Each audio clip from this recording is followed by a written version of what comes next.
بسم اللہ الرحمن الرحیم۔ محرم الحرام کے مہینے میں یہ 5 کلمات پڑھنے کا ضرور اہتمام کریں۔ جو شخص اس مہینے میں ان کلمات کا اہتمام کرے گا، اللہ کے فضل و کرم سے ہر مشکل اور پریشانی سے نجات حاصل کرے گا۔ وہ کلمات کون سے ہیں؟ آئیے ان میں میرے ساتھ شامل ہو جائیے۔ حسبی اللہ لا الہ الا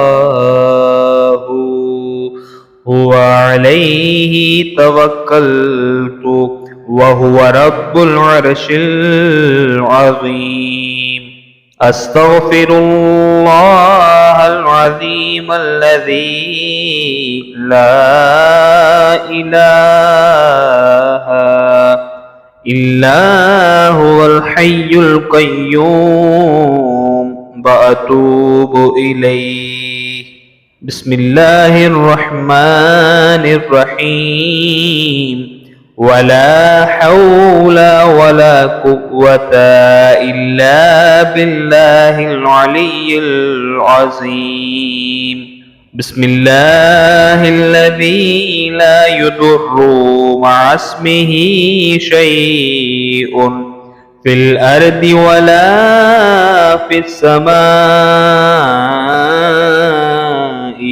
وهو السميع العليم اللهم صل وسلم على سيدنا محمد قد ضاقت حيلتي